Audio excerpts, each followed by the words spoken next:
Disse o Senhor a Moisés e Arão: o homem que tiver na sua pele inchação, ou pústula, ou mancha lustrosa, e isto nela se tornar como praga de lepra, será levado a Arão, sacerdote, ou a um dos seus filhos sacerdotes. O sacerdote lhe examinará a praga na pele. Se o pelo na praga se tornou branco, e a praga parecer mais profunda do que a pele da sua carne, é praga de lepra. O sacerdote o examinará e o declarará imundo. Se a mancha lustrosa na pele for branca e não parecer mais profunda do que a pele, e o pelo não se tornou branco, então o sacerdote encerrará por 7 dias o que tem a praga. Ao 7º dia o sacerdote o examinará. Se na sua opinião a praga tiver parado e não se estendeu na sua pele, então o sacerdote o encerrará por outros 7 dias. O sacerdote ao 7º dia o examinará outra vez. Se a lepra se tornou baça e na pele se não estendeu, então o sacerdote o declarará limpo, é pústula. O homem lavará suas vestes e será limpo. Mas se a pústula se estende muito na pele, depois de se ter mostrado ao sacerdote para sua purificação, outra vez se mostrará ao sacerdote. Este o examinará, e se a pústula se tiver estendido na pele, o sacerdote o declarará imundo, é lepra. Quando no homem houver praga de lepra, será levado ao sacerdote. O sacerdote o examinará. Se há inchação branca na pele, a qual tornou o pelo branco, e houver carne viva na inchação, é lepra inveterada na pele. Portanto, o sacerdote o declarará imundo. Não encerrará, porque é imundo. Se a lepra se espalhar de todo na pele e cobrir a pele do que tem a lepra, desde a cabeça até os pés, quanto podem ver os olhos do sacerdote, então este o examinará. Se a lepra cobriu toda a sua carne, declarará limpo o que tem a mancha. A lepra tornou-se branca, o homem está limpo. Mas no dia em que aparecer nele carne viva, será imundo. Vendo, pois, o sacerdote a carne viva, declará-lo-á imundo.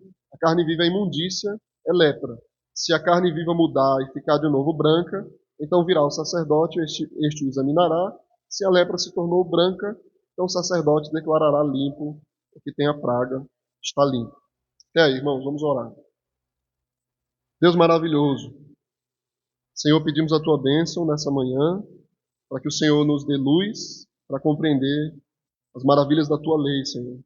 Nos ajuda, Pai, a entender aquilo que é suficiente para a nossa santificação. Nos ajuda a ter prazer, Deus, em descobrir, em compreender as tuas maravilhas, tua sabedoria, a entender o Evangelho, Deus. Por isso, derrama luz sobre nossas trevas nessa manhã, Pai. Ilumina nossos olhos. Em nome do teu Filho amado Jesus, Senhor, nós oramos. Amém. Irmãos, a gente vai falar de um assunto que já ouvimos falar bastante, né? Na Bíblia. No Novo Testamento, quando você lê o Novo Testamento, você se depara com Jesus lidando com pessoas com lepra, né? Com doença de pele. E a gente não compreende exatamente como é que funciona isso na lei de Moisés. Então a gente entrou aqui no capítulo 13 e o capítulo 14 são os dois capítulos que vão tratar especificamente dessa doença chamada lepra. A gente vai ver que não é exatamente esse o caso, estudando hoje esse texto, certo? Eu pensei realmente em pregar o capítulo 13 e o capítulo 14 juntos, mas aí existem coisas no capítulo 14 que dá para a gente falar separado. Tá? Então vamos meditar no capítulo 13, em todo o capítulo, e eu vou tentar mostrar para vocês como é que se divide esse assunto no capítulo 13. Só lembrar que no capítulo 11 até o capítulo 15, a gente tem uma sessão específica no livro de Levítico que fala da impureza, tá? Da pureza cerimonial. E aí tem uma série de coisas relacionadas à pureza ritual, à pureza cerimonial. Certo? Esses capítulos 11 a 15, eles estão aqui para ensinar para a gente de um jeito bem chamativo, né, através de simbolismo, e simbolismo pesado, né, simbolismo que implica na vida da pessoa, quer dizer, uma pessoa que tem uma certa doença de pele, ela deve ser afastada, ou algo do tipo. Então, um simbolismo que representa, que ensina para a gente os propósitos de Deus, tá? Que nós somos mortais, que a morte é resultado do pecado, e a morte significa separação de Deus. Então, uma pessoa que tinha certa condição ela estava tendo a sua vida degradada, a sua carne degradada. Por causa do pecado, ela tinha que ser afastada do tabernáculo, do arraial. Tá? Então, esses capítulos aqui, eles fazem isso, irmão. Eles ensinam para a gente através de símbolos que representam a morte, certo? Representam a morte. A gente viu isso com os animais que não podiam ser comidos, ofertados. A gente está vendo agora com doenças. Tá? Então, a pessoa que era cerimonialmente impura, ela tinha que ser afastada do tabernáculo. Mas também, dependendo da condição da impureza, era possível que ela fosse restaurada, trazida de volta para próximo do tabernáculo. Essas leis, irmãos, de pureza, elas ensinam que a questão da santidade, ela permeia a vida inteira da gente. A santificação, a santidade, ela toma conta da vida toda, certo? Então a santidade, geralmente, ela é vista como? Como é que a gente enxerga a santidade? Quando você pensa em santificação, você pensa em quê? Você pensa em regra de comportamento.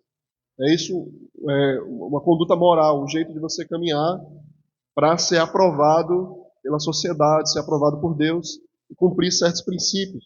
Mas o conceito de santidade na Bíblia, na verdade, significa, em primeiro lugar, um relacionamento com Deus. Então a santidade ela começa quando você estabelece um relacionamento com Deus. Tá? Então, santidade, em primeiro lugar, significa compromisso com Deus.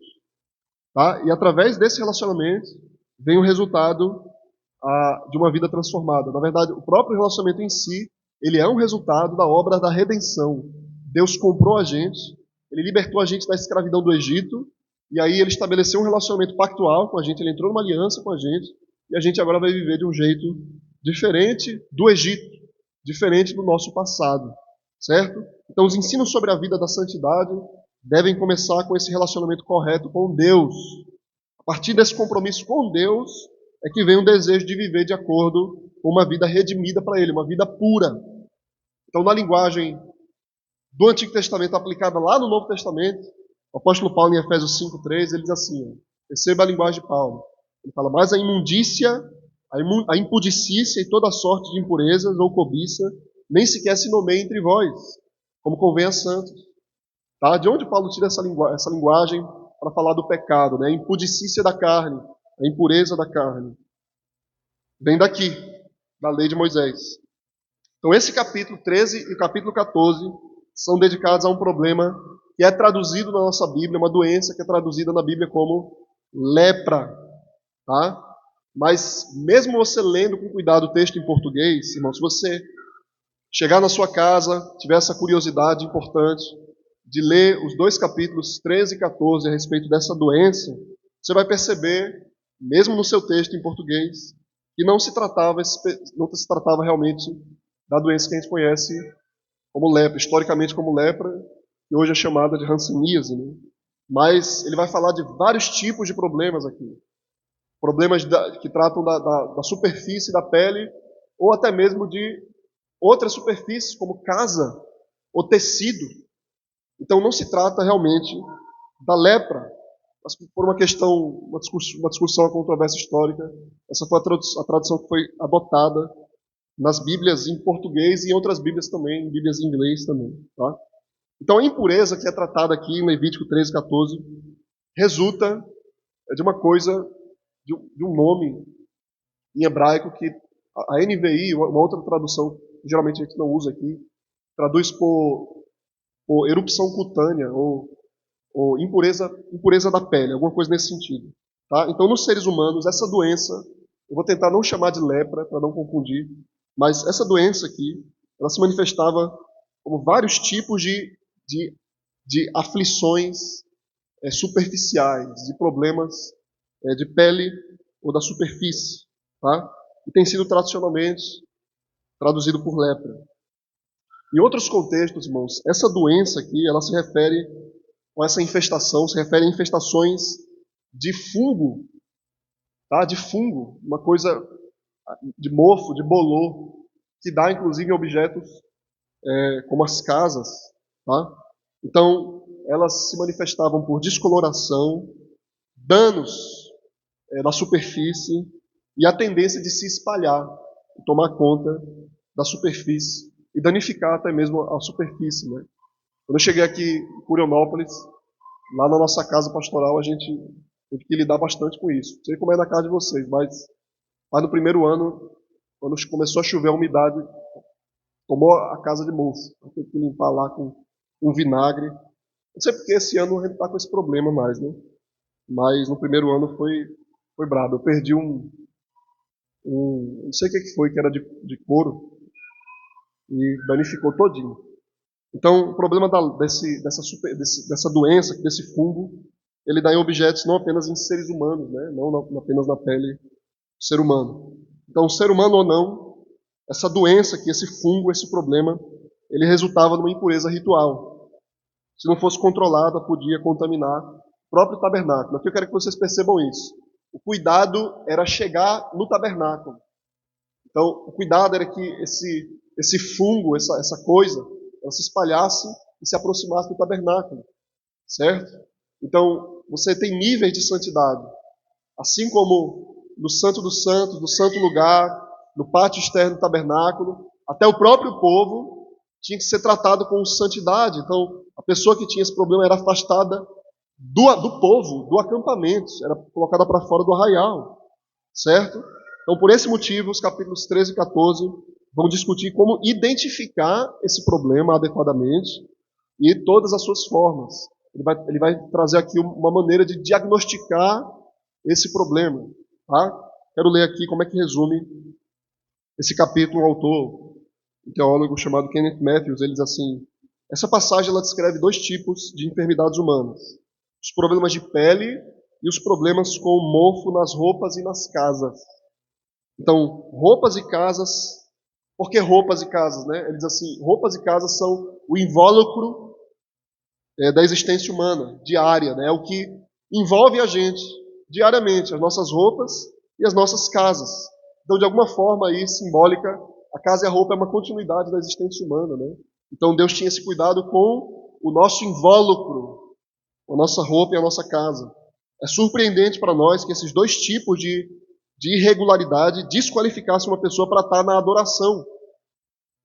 Uma vez que no nosso mundo atual, esses problemas são relativamente benignos e fáceis de resolver. Quando eles não trazem dano, são fáceis de resolver. Né? Mas, para compreender a gravidade dessas doenças, irmãos, a gente precisa reconhecer a importância de estar em perfeitas condições do ponto de vista cerimonial, não necessariamente higiênico, mas cerimonial. Tá? Então, os sintomas da deterioração da pele e da descoloração da roupa e das paredes da casa eram sinais de um problema interior do qual a gente sofre. Era um símbolo de algo interior. A deterioração do corpo humano e das coisas desse mundo, ou seja, a morte. A morte. Tá? Então, as coisas antes do pecado não se deterioravam, mas agora elas caminham para a destruição. Então, o capítulo 13, ele fornece para a gente um procedimento para o diagnóstico, certo? Para entender o que é uma doença superficial, o que é uma doença rotineira, o que é um problema crônico que não tem mais tratamento, que a Bíblia chama de inveterado, a nossa tradução chama de inveterado, uma lepra inveterada. E o capítulo 14 prossegue orientando sobre que ação deve ser tomada para tratar esse problema. Tá? Então o capítulo 13 vai mostrar como o sacerdote deve diagnosticar, ele vai examinar, ele vai afastar, ele vai voltar uma semana depois para ver de novo. E o capítulo 14 vai tratar da cura. Como a gente pode trazer uma cura, e aqui uma cura cerimonial, não simplesmente, não literalmente a cura da pele da pessoa, mas cura cerimonial. Isso é importante. Então havia dois sintomas da doença, irmãos, que deve ser considerado no capítulo 13. Tá? O primeiro era a descoloração do pelo da área afetada pela doença. Né? O pelo ficava branco. O segundo, alguma região na pele que ficasse mais profunda do que o normal. Então esses eram dois sintomas que deviam ser observados pelo sacerdote. E é muito importante porque o sacerdote ele não era médico, certo? Ele era um pastor. E ele trabalhava com aquilo que ele via e ponto. É muito interessante vocês observarem que isso é um princípio. A pessoa vai ser afastada, mas o coração dela não está sendo sondado. Ele tá visualizando aquilo que ele pode para dar um diagnóstico, para dar um tratamento final. Se esses fossem os casos, a mudança da cor do pelo e o aprofundamento da pele, então o sacerdote declarava a pessoa inapta para atividade corriqueira. E ela era mantida em isolamento por um período de até 2 semanas. Certo? Se passado esse tempo de 2 semanas, os sintomas não se espalharam, o sacerdote declarava aquele mal como uma pústula. Aí a Bíblia a nossa tradução já usa outro termo aqui, não lepra, mas pústula. Então a pessoa lavava suas roupas e ela era reintegrada à sua vida normal. Mas, caso a mancha se espalhasse, a área afetada era declarada como gravemente enferma e a pessoa permaneceria em isolamento por tempo indeterminado, até que os sintomas desaparecessem. Certo? Quando uma pessoa sofria de algum mal crônico, que a nossa tradução vai chamar de inveterado, o critério para avaliação da cura era o crescimento de uma nova camada de pele. Então, se tivesse em carne viva, chamado de inveterado, uma doença muito problemática, dificilmente seria curada, ele teria que esperar uma nova camada de pele crescer. Aquela camada de pele ela seria identificada pela cor, né? Uma pele branca, uma pele nova. Então a pele afetada, ela é tratada aqui como carne viva ou carne velha, e era necessária uma nova camada de pele para identificar a cura. Os versos 45 e 46 vão descrever os passos para segregar a pessoa, para separá-la. A pessoa usava roupas rasgadas, ela desgrenhava os cabelos, cobria a boca e gritava: imundo, imundo, para alertar os outros da sua presença. Certo? Vamos ler, por favor, rapidamente comigo, irmãos, os versos 45 e 46. Diz assim: as vestes do leproso em quem está a praga serão rasgadas, os seus cabelos serão desgrenhados, cobrirá o bigode e clamará: imundo, imundo, e será imundo durante os dias em que a praga estiver nele. É imundo, habitará só, a sua habitação será fora do arraial. Então ele usava roupas esfarrapadas, deixava o cabelo despenteado, tudo isso era um símbolo de pesar. Vocês lembram? É um símbolo de luto.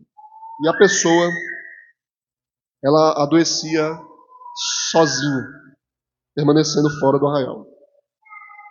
Irmãos, é muito importante que vocês tenham grande interesse para compreender isso aqui. E ter a sabedoria de a gente caminhar, a gente vai seguir uma linha de raciocínio até entender como é que isso se aplica a nós, certo?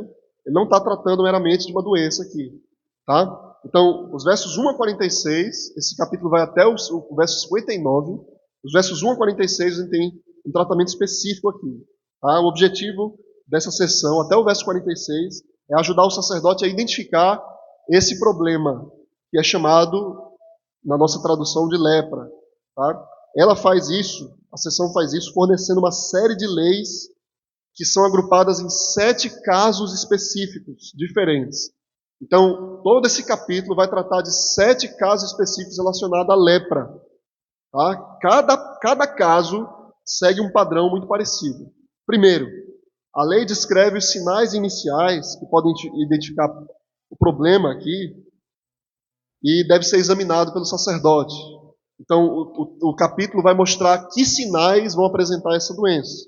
Em seguida, o capítulo vai fornecer aqui o diagnóstico para ajudar o sacerdote a determinar os sinais. Se os diagnósticos fossem conclusivos, realmente fosse uma doença chamada lepra aqui, o sacerdote então declarava a pessoa impura ou pura e afastava ou permanecia com ela no arraial. Caso contrário, a pessoa era colocada em quarentena. Se ele não soubesse o que era, se era um problema grave ou não, se era um problema de impureza cerimonial, a pessoa ficava 7 dias isolada, ele ia lá, olhava de novo, e mais 7 dias para ter certeza do seu diagnóstico. Certo? Muito importante a gente notar aqui que o sacerdote não era médico, tá? Ele era um pastor. Mas a doença ela era tratada aqui como algo religioso. Certo? É muito importante a gente compreender isso. De alguma forma, essa doença que a gente não consegue identificar, ninguém sabe exatamente do que se tratava, apesar da gente traduzir por lepra, definitivamente não era lepra, como a gente vai ver. Parece se tratar de algo mais do que uma doença comum. Por exemplo, João Calvino, ele diz que era uma doença sobrenatural, que era trazida em algum período na história de Israel, foi trazida para punir o povo de Israel, alguma coisa nesse sentido. Algo parecido com a doença que Deus colocou nos egípcios, quando os egípcios foram tomados de furúnculo, né, de uma doença de pele. Então, por exemplo, no capítulo 14, que ainda vai tratar desse problema, os versos 33 a 35, vire aí a sua página, por favor, irmãos. Vejam aí comigo, capítulo 14, versos 36 a 35, diz assim: Disse mais o Senhor a Moisés e a Arão, verso 33, Quando entrardes na terra de Canaã, que vos darei por possessão, e eu enviar a praga da lepra, a alguma casa da terra da vossa possessão, o dono da casa fará saber ao sacerdote, dizendo: Parece-me que há como que praga em minha casa. Então Deus, ele assume aqui a responsabilidade pela causa desse problema. Vocês perceberam, né? Quando eu enviar o problema da lepra, então isso vai ter que ser tratado. Duas informações importantes. Um problema enviado pelo próprio Deus, e aqui no texto, na casa da pessoa, não necessariamente na pele da pessoa, tá? Então vamos entender aqui rapidamente, irmãos, e a gente vai precisar fazer esse estudo aqui para entender como é que funciona isso. O primeiro caso, ele começa nos versos 1 a 8, com a identificação de 3 sinais, tá, que podem indicar a presença de uma doença ritualmente impura. Tá? Ele fala de uma lesão elevada ou uma descoloração, e outros 2 sinais importantes. O pelo da ferida ficava branco e a pele afundava. Se fosse determinado que era uma doença cerimonialmente impura, a pessoa era declarada impura e afastada por tempo indeterminado do arraial, e fazia todo aquele ritual de luto. Vocês lembram? Quando uma pessoa morria, ela rasgava a sua roupa, ela desgrenhava o cabelo, ela lançava pó sobre si, ela fazia um ritual de luto, como declarando a morte, ela pronunciando a morte por uma imagem, simbolicamente. Numa doença de pele, aqui ritualmente impura, era o mesmo tratamento. Porque o que estava sendo visualizado aqui era a morte. Então a pessoa estava se deteriorando até a morte. Vocês percebem isso? O que é a morte, gente? A gente está morrendo todo dia. Então, se esses 2 sinais eles não fossem vistos, a pessoa era colocada em quarentena. Não sabe o que é, então a pessoa ficava em quarentena por 7 dias. Isso dava tempo para ver se a ferida ia se desenvolver ou não. Se o sacerdote chegando lá, depois de uma semana, visse que não havia mudança, então esperava mais 7 dias para ver o que ia acontecer. Tá? Os versos 9 a 17 vão tratar de um segundo caso. Ele fala de uma lesão branca e elevada, ou de pelos brancos, mas aparentemente sem espessamento da pele. Verso 10. Tá? Então, nesse caso, era uma ferida aberta. Vejam só, não trata apenas do afundamento da pele, do pelo branco, mas uma ferida aberta. Isso indica que era uma doença antiga, literalmente uma doença velha, que o nosso texto traduz aí por inveterada. Que outra Bíblia traduz por crônica, uma doença crônica, ou seja, dificilmente seria curada. Tá? Seria curada com dificuldade ou não seria curada. Então nenhuma quarentena ia resolver, a pessoa era imediatamente declarada impura se tivesse em carne crua, carne viva, declarada impura e afastada do arraial. Certo? Os versos 12 e 13 vai falar o seguinte: se a pele ficasse branca, era a pele onde a carne havia estado viva, aí nasce uma nova pele branca, então a pessoa era declarada pura. Deixa eu explicar isso para vocês, gente. A carne viva mostra uma doença de fato, problemática. Se nascesse uma nova pele por cima daquela carne viva, branca, então a pessoa estava sendo curada, ela devia ser tratada, declarada pura. Isso é importante, por quê? Presta atenção, tá? Se o sacerdote visse uma pele branca, era lepra. A pessoa tinha que ser afastada. Mas se depois se tivesse uma coisa pior do que a pele branca, ficasse em carne viva, e depois da carne viva nascesse uma pele branca, então quer dizer que a pessoa estava sendo curada. Ou seja, a pele branca aqui não é um sinal ruim, é um sinal bom. É uma nova pele nascendo. Deixa eu explicar uma coisa para vocês. A linguagem da Bíblia, não só aqui no livro de Levítico, é que essa nova pele era uma pele como que uma pele nova, uma pele de bebê. E é como se a pessoa estivesse nascendo de novo. Nascendo de novo. Foi o que aconteceu com Naamã, o homem que foi atacado de lepra. Quando ele foi curado, o texto diz que a pele dele era como pele de bebê. Né? Era como se ele estivesse sendo restaurado. Essa é a linguagem bíblica para isso. Então essa nova pele, essa pele fina, nova que está nascendo, cobrindo a sua antiga chaga, mostra que ele está sendo restaurado. E a linguagem bíblica é simbólica para explicar que é como se a pessoa estivesse nascendo de novo. Tá? Essa doença, na verdade, ela, no certo estágio, ela deixava a pele um grande problema. Matthew Henry, um puritano, ele explica assim, vejam só. Assim como havia certas marcas pelas quais se podia saber que se tratava de lepra, também há marcas dos que estão no fel da amargura. Há pessoas que têm uma condição que dificilmente vão sair. É isso que ele está falando aqui. Então o sacerdote deve dar tempo para fazer um julgamento. Deve dar tempo para concluir o seu diagnóstico. Isso ensina a todos nós, tanto o ministro quanto o povo, a não serem apressados na censura, nem julgarem nada antes do tempo. Se os pecados de alguns homens precedem o julgamento, vêm antes do julgamento, os pecados de outros vêm depois do julgamento. Assim como as boas obras. Então, algumas coisas a gente precisa esperar para concluir qual é a condição da pessoa. Às vezes, a condição só se manifesta depois. Às vezes, antes, deve ser tratado com cuidado. Vocês percebem a importância disso? A avaliação do sacerdote é uma avaliação pastoral. Ele observa aquilo que ele vê. Então ele espera. Então ele afasta. Então ele vai de novo e observa de novo. Se a pessoa suspeita fosse considerada limpa, ainda assim ela deveria lavar suas roupas. Vejam só, então, para ter certeza da pureza, mesmo depois de ser declarada pura, o texto diz que a pessoa lavava a sua roupa para poder voltar ao arraial. O que significa isso? Aí Matthew Henry diz assim: precisamos ser lavados no sangue de Cristo para nos livrarmos de nossas manchas. Embora não seja mancha de lepra, ainda assim, a gente deve ter certeza. Eu estou puro de todo pecado.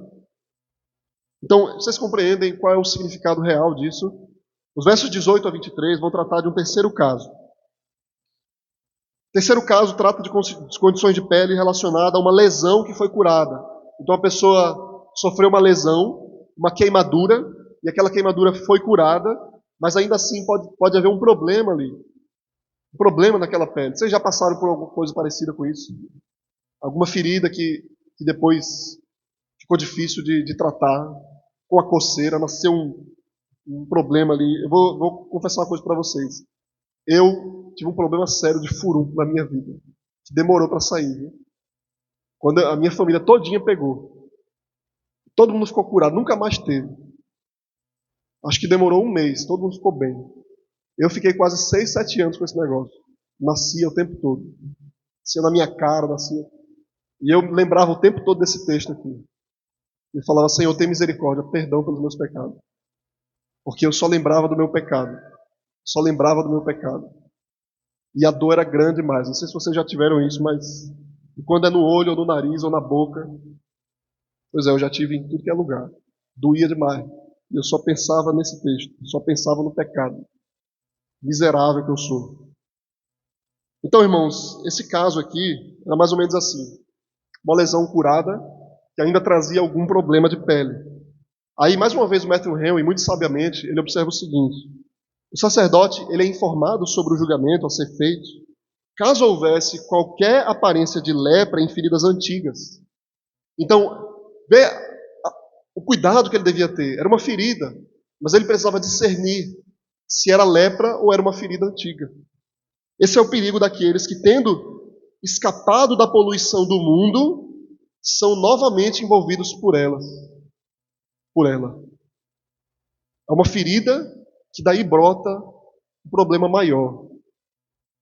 Aí Matthew Henry ele observa o seguinte: depois de uma ferida a gente pode voltar a algo pior. Tenham cuidado com isso. Outro caso, rapidamente, verso 24 a 28, fala das condições da pele relacionadas à carne crua, de uma queimadura que se torna branca ou avermelhada. Os versos 29 a 37 mostram um quinto caso. Trata de doença de pele em locais onde o cabelo pode crescer, ou a barba, no queixo, né? Então, tem um problema ali na parte do pelo. Os versos 38 e 39, irmãos, fala de um sexto caso. Trata da presença de manchas brancas ou manchas lustrosas, como diz o texto. Certo? Os versos 40 a 44 trata de um sétimo caso, de uma doença de pele relacionada à queda do pelo, à queda do cabelo. Os versos 45 e 46 fala de como a pessoa devia manifestar o luto por esse problema, de estar cerimonialmente impuro. E aqui é muito importante frisar isso, gente. Quando uma pessoa estava cerimonialmente impura, ela estava morta. Ela estava morta. O apóstolo Paulo vai tratar disso em 1 Coríntios capítulo 7, de uma pessoa que está morta no seu pecado. E ela é tratada como morta. Como morta. A gente vai ver isso hoje à noite. Quando o apóstolo Paulo diz a respeito da condição do pecado inveterado, ele diz assim: expulsai de vós o malfeitor. E vem o lamento da morte pelo pecador. Essa é exatamente a linguagem que Paulo usa. Está cerimonialmente impuro, afastado de Deus. É morte. É morte. Porque o que é a morte no final das contas? O que é a morte? Está afastado de Deus. Então a pessoa ela mudava a sua aparência física. E ela alertava aos outros. E ela gritava: impuro, ela dizia, impuro. Ela desgrenhava o cabelo e rasgava a sua roupa. Isso era luto. Isso era luto. Matthew Henry, mais uma vez, ele diz o seguinte: quando o sacerdote declarava o leproso impuro, isso acabava com os seus negócios do mundo, separava-o dos seus amigos, dos seus parentes, arruinava todo o conforto que ele poderia ter no mundo. Isso é impureza. Ele devia se humilhar sob a mão poderosa de Deus, não insistindo na sua pureza, quando o sacerdote havia declarado impuro, mas aceitando a punição. Assim devemos tomar para nós a vergonha que nos pertence, com o coração partido, chamar-nos impuros. Coração impuro, vida impura, impuro pela corrupção de Adão, impuro pela minha própria transgressão, impuro, merecendo ser para sempre excluído da comunhão com Deus e de toda a esperança da felicidade nele. Impuro, portanto, desfeitos, se a misericórdia infinita não intervir. O orgulho não deve me atrapalhar aqui, porque se eu sou impuro, então eu devo dizer: eu sou impuro, eu pequei. Como fez Davi. Davi disse no seu pecado, no auge do seu arrependimento, ele falou: Senhor, tem misericórdia de mim. Ele disse: de modo que serás tido por justo no teu falar, puro no teu julgar. Ele está dizendo: Senhor, eu sou impuro, o Senhor é puro. O que o Senhor quiser fazer comigo, o Senhor está certo, Deus. Esse é o sinal do verdadeiro arrependimento. O orgulho não deve me atrapalhar quando eu for declarado impuro de fato, quando o pecado manifestar o estado do meu coração. E aqui rapidamente, irmãos, os versos 47 a 59, então no final do capítulo 13, vai tratar das infestações nas roupas e no couro. Então, você imagina, né, um fungo que tomava conta. Você já viu um couro que ficou com mofo? O que acontece com ele? Então, o sinal da morte permeia a vida inteira. Vocês compreenderam? A morte destrói a criação. Por isso o apóstolo Paulo em Romanos 8, ele diz que a criação geme pela sua transformação. Anseia, angustiada pelo dia em que vai ser resgatada por causa do efeito do pecado. Meu pecado prejudica toda a minha vida. Como é que você tem usado os seus bens? Esse é o ponto. Como você tem gastado o seu dinheiro? Vocês compreendem? Como o pecado ele toma conta da minha casa? Como ele destrói as minhas coisas? Então, se a marca tivesse espalhado pelo tecido, pela roupa, pela casa, devia ser lavado, devia ser tirado também para a quarentena, devia ser lavado, ou no final, se a conclusão era que se estava com a praga, devia ser queimado. Não seria mais usado. Esse é o problema da lepra. Vocês percebem, então, que não se tratava exatamente de lepra aqui? Então, irmãos, por que essas coisas eram feitas? Essa é a pergunta para a conclusão da nossa meditação. Por que essas coisas eram feitas? O que Deus está ensinando para o povo de Israel? A gente deve entender como é que as doenças elas estão associadas ao pecado. O pecado trouxe a miséria. O pecado trouxe a morte. O pecado trouxe a lepra. A morte se manifesta visivelmente pela degradação do meu corpo, não é isso? Como é que eu sei que eu estou morrendo? Meus órgãos, a minha pele, os meus olhos, o meu cabelo. Eu começo a sentir os sinais da morte. Eu nasço caminhando para a morte. A morte se manifesta visivelmente no meu corpo. Mas não apenas no corpo ela se manifesta. Ela se manifesta interiormente na minha alma. Qual o sinal da morte da alma? Quais são as doenças da alma? Da mente? Do coração? As angústias? As depressões? As decepções? As frustrações? A ansiedade? Deus é o autor da vida. Jamais devemos esquecer. O pecado contraria a própria natureza de Deus. Por isso a impureza tinha que ser colocada em quarentena. A ideia é você se afastou de Deus. Não necessariamente aqui como pecado. A pobre da pessoa pegava uma doença. Não significa necessariamente que ela pecou. Às vezes sim, às vezes não. Eu quero explicar isso para vocês. Os israelitas devem entender, irmãos, como é que a impureza cerimonial era uma representação da impureza moral. E como Deus queria ensinar uma vida santa ao seu povo. O que é que o pecado faz comigo? Ele me separa de Deus.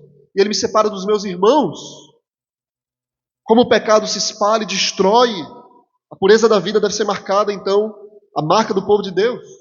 Para que o povo de Deus não seja destruído pela doença da alma. É disso que a gente vai tratar hoje à noite mais uma vez. 1 Coríntios capítulo 5. A gente deve lembrar de Davi, como o pecado de Davi levou a outro pecado. Vocês percebem? Ele adulterou, então ele matou. Então ele ficou afastado de Deus por determinado tempo, a gente não sabe quanto tempo. Então ele se arrependeu, ele foi confrontado pelo profeta Natã, e se arrependeu amargamente, ele se arrependeu e se voltou para Deus. E qual foi a linguagem que ele usou? Abra, por favor, sua Bíblia no Salmo 51. Veja comigo o Salmo 51, rapidamente, irmãos. Os versos 2 e o verso 7. 2 e 7.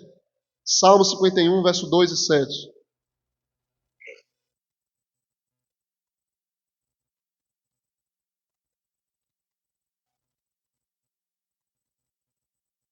Salmo 51, verso 2. Depois do pecado de Davi, ele ora assim, ele diz: Senhor, lava-me completamente da minha iniquidade e purifica-me do meu pecado. E o verso 7 ele diz: purifica-me com ensopo e ficarei limpo. Lava-me e ficarei mais alvo que a neve. A lepra aqui representa uma doença muito mais profunda que os olhos não podem ver. Ela podia ser um juízo de Deus por causa de um pecado específico. Ou não. Deus podia estar julgando um problema específico, como foi o caso de Miriam, a irmã de Moisés. Miriam se levantou contra Moisés, se levantou contra Deus. Então lá em Números 12, versos 9 a 16, eu não vou ler o texto todo, não vou pedir que vocês abram, mas eu quero ler para vocês.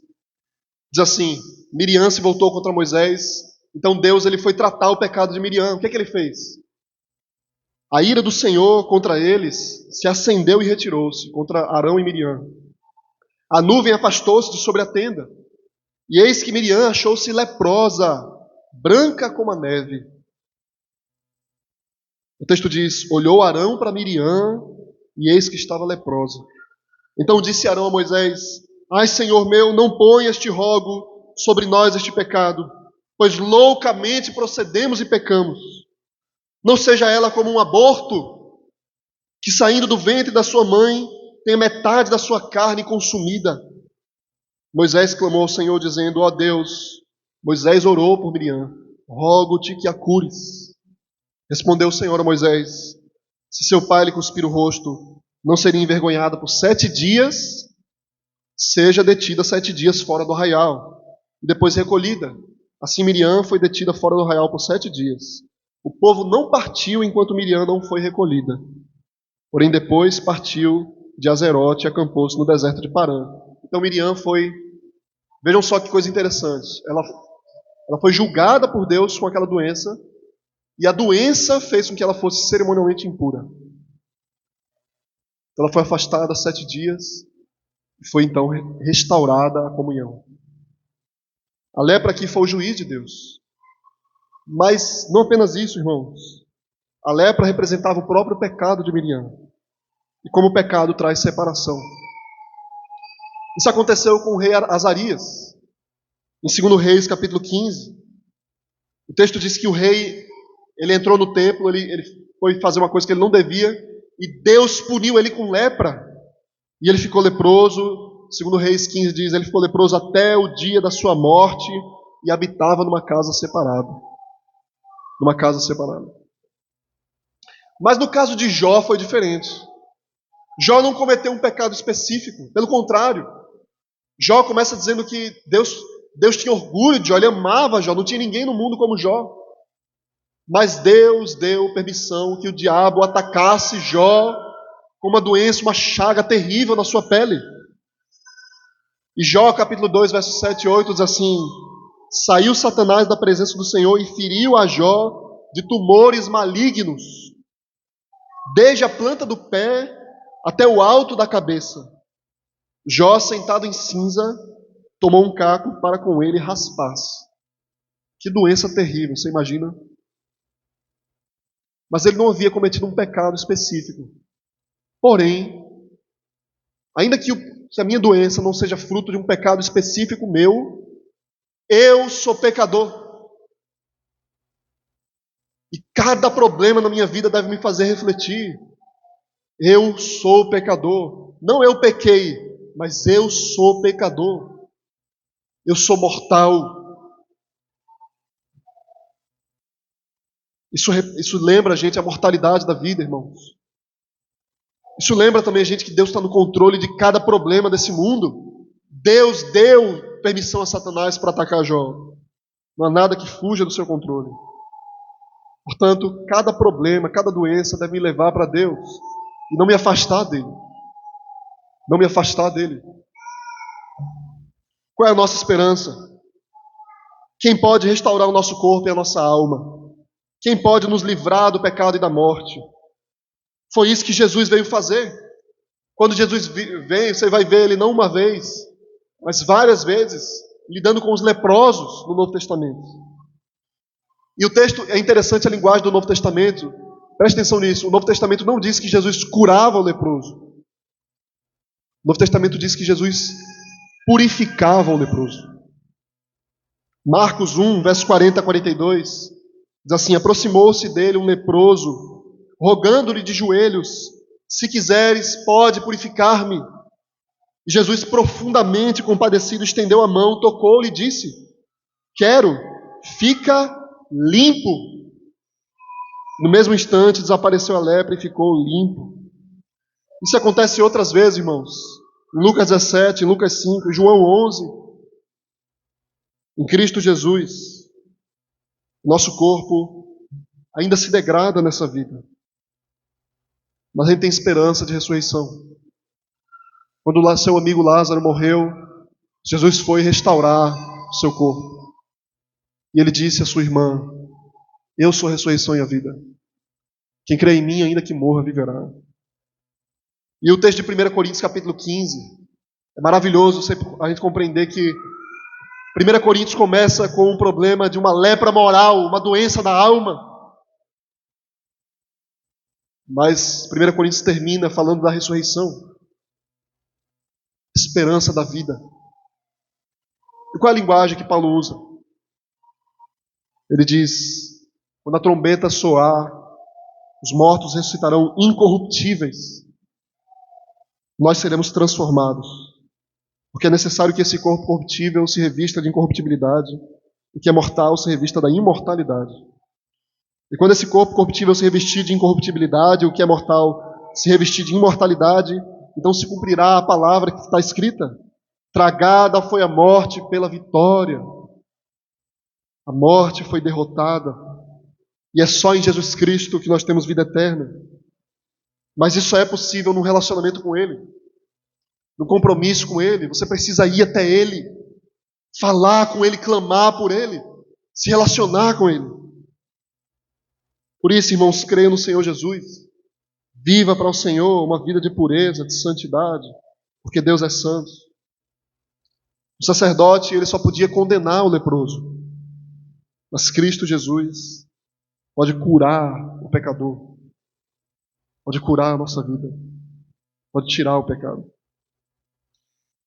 Essa semana, irmãos, eu estava conversando com um irmão, com um amigo, sobre a situação de um outro irmão querido nosso, né? Ele vem caindo num pecado há anos. E é o mesmo pecado. Uma coisa que a gente geralmente ignora. É um problema, rapaz, conserte isso aí. Que problema? Para com isso. E aconteceu outra vez, e outra vez, e outra vez, e outra vez, e outra vez. E a coisa se tornou muito séria. E aí, lembrando desse texto que eu tinha acabado de... Eu comecei a meditar essa semana. Eu falei, rapaz, é impressionante, porque parece uma doença, parece uma lepra, né? A gente ignora um sinal, e ele vai crescendo, e se espalhando, e se aprofundando, se espalhando. E a pessoa acha que passou, então repete. E mais uma vez, mais uma vez. É assim o pecado. A gente precisa, então, clamar ao Senhor. E como Davi dizer, lava-me completamente da minha iniquidade, purifica-me do meu pecado. Quando Davi estava atacado da sua doença da alma, ele foi confrontado pelo pastor Natan, pelo profeta Natan. E Natan disse a Davi: você é esse homem, você pecou contra o Senhor. E Davi respondeu: pequei contra o Senhor. E Natan respondeu: o Senhor te perdoou. Não morrerás. Não morrerás. Não importa, irmãos, qual é o problema. Há sempre possibilidade de arrependimento, restauração, vida. Deus pode curar qualquer doença, seja no corpo, seja na alma. Não se volte para o Senhor e receba a cura, receba o perdão do Senhor. Veja a sua vida ser restaurada, reestruturada. Deus pode salvar você. Ele pode me salvar. Ele fez isso. Como ele fez isso? Todo o seu corpo foi atacado. Ele levou sobre si as nossas chagas. Foi moído, foi traspassado pelo meu pecado e pelas minhas doenças. Morreu no meu lugar. Para que eu tivesse vida eterna. Para que o meu corpo e a minha alma fossem curados. Essa é a nossa esperança. Amém, irmãos? Vamos colocar de pé e vamos orar. Vamos orar e cantar ao Senhor. Deus maravilhoso, obrigado, Pai, pela Tua palavra. Ó Senhor, se há algum sinal em nossa vida que indica que nós estamos nos afastando de Ti. Cura-nos. Cura-nos, Senhor. Restaura-nos, Pai. Não permita, Senhor, que a gente vá para longe de Ti. Não permita, Senhor, que a gente morra. Nos atrai até Ti, Deus. Nos purifica e ficaremos limpos. Nos salva e seremos salvos. Nos converte e seremos convertidos. Em nome de Jesus, Pai. Amém. Vamos louvar, irmãos.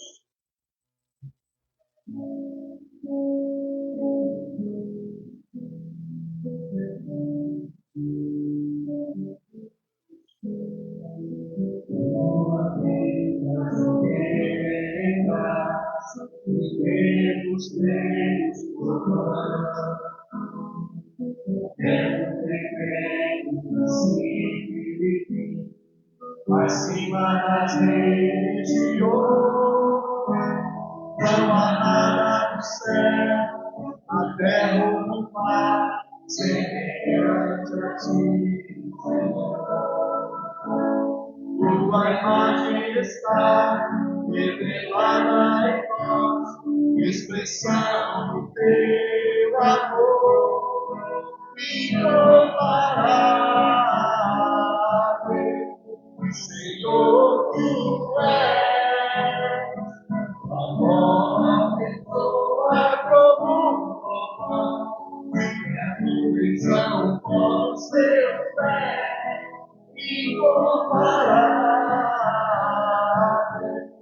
Senhor, tu és, minha alma está pegada a ti, Senhor, incomparável.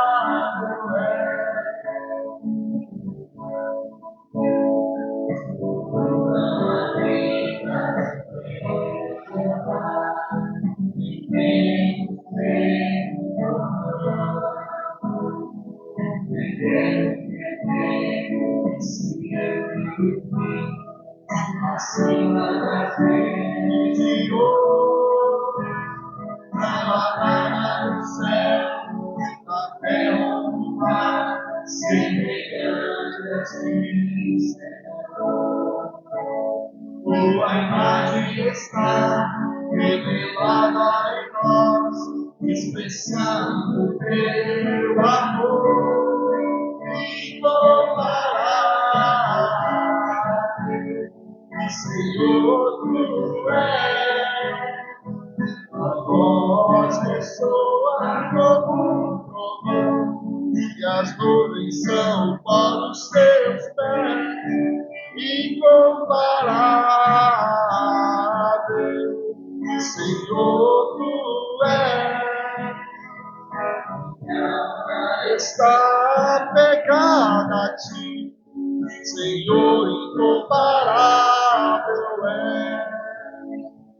Minha alma está pegada a ti, Senhor, incomparável é. Amém. Oremos, irmãos. Deus maravilhoso, não há ninguém como o Senhor, Pai. Sabedoria extraordinária, Deus divino, sobrenatural, nos salva de um modo eficaz, eterno, inesperado, Deus. Ó Senhor, te louvamos porque em Ti temos esperança, porque em Ti há vida e vida em abundância. Possamos correr para o Senhor e viver no Senhor. Abençoa o restante dessa manhã, a comunhão do Teu povo, a escola bíblica. Abençoa, Deus, as nossas vidas durante todo esse dia que é uma bênção. Em nome do Teu Filho amado Jesus, Pai, receba uma bênção, irmãos. O Senhor te abençoe e te guarde. O Senhor faça resplandecer o rosto sobre ti e tenha misericórdia de ti. O Senhor sobre ti levante o rosto, te dê a paz. A Deus Supremo, bem feito.